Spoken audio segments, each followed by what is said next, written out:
Have you ever thought about making your own jam to see the recipe and realize that a jam recipe normally has this much sugar in it? Normally you will use like 7 to 8 cups of fruit and have to put in 7 to 8 cups of sugar.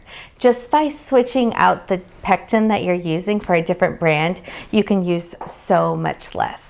So I'm going to teach you how I make a jam. If you're just finding me, my name is Amy Cross and I went viral for a hack to keep strawberries fresh longer, actually all berries. So we will link that below in the description if you're looking to keep your berries fresh longer. But one of the things that I do, not only keeping them fresh in my refrigerator, is I will freeze them during harvest season to be able to use them all throughout the year. And I love to be able to freeze the summer berries and in the middle of winter make jam. I don't like to make jam when it's really hot in my kitchen in the summertime, and this is perfect. So for the months leading up from harvest season to when I use them, I can use those frozen berries for all kinds of different recipes or smoothies or even baked goods. And then when it becomes jam making season for us, which normally is around February-ish, then I'm making jam. Then I make jam for the whole rest of the year. So here's an example of some of the raspberries that I used, and I had some blackberries in the freezer also that I used up for this jam.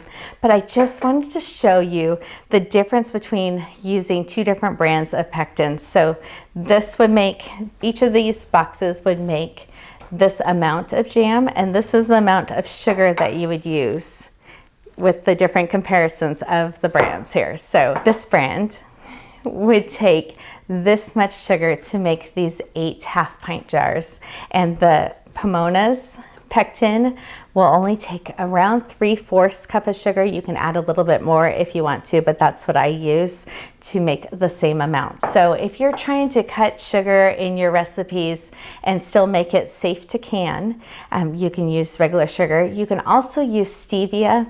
I can't eat stevia, so I never cook with it. Monk fruit, which I normally bake with, is not a safe canning recipe that's approved right now. It might get approved in the future, but right now, monk fruit is not a safe canning technique to use. So I just use regular sugar and use less of it. If you don't know, I'm diabetic, and so is my grandmother who lives with us. So being able to cut back on the sugar in our items is a big thing for us. But I love the fact that our jam actually tastes like fruit and not sugar. So some of the tips when I'm making this is I always double the recipe that is on the box. Instead of using 4 cups of fruit, I make it in 8-cup batches. When you're using this kind of pectin, it is different than your standard pectin. It actually has 2 packages inside of it. So there is the pectin, which I have already opened this up and used some of it.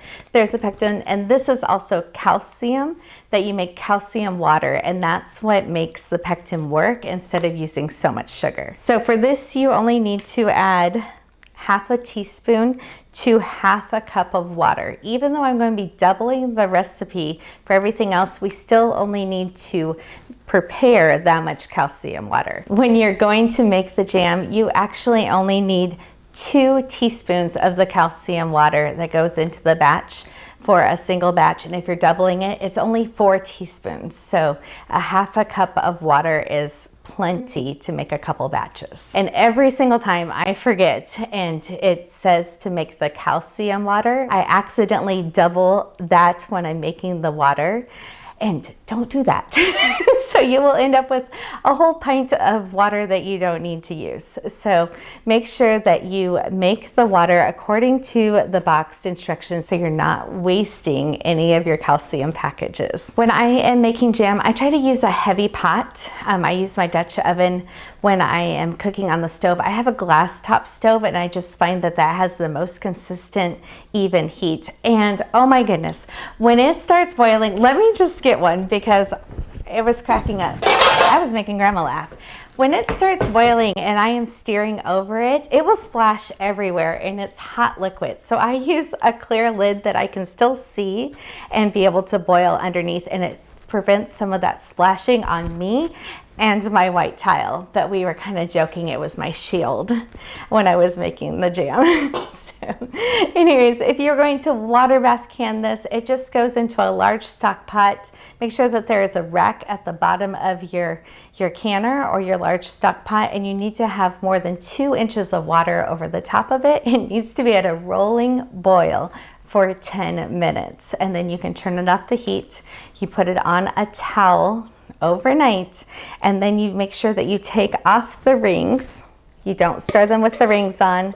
Take off the rings and wash your jar, and then you want to date them and label what they are before you put them on your shelf, and they will stay fresh for a couple years on your shelf. If you don't want to can them, they will stay fresh in your refrigerator for a couple weeks, or you can put them in the freezer. Thank you for joining us. If you want tips for all of the berries, make sure you check out the description below, and we will have all sorts of links for you.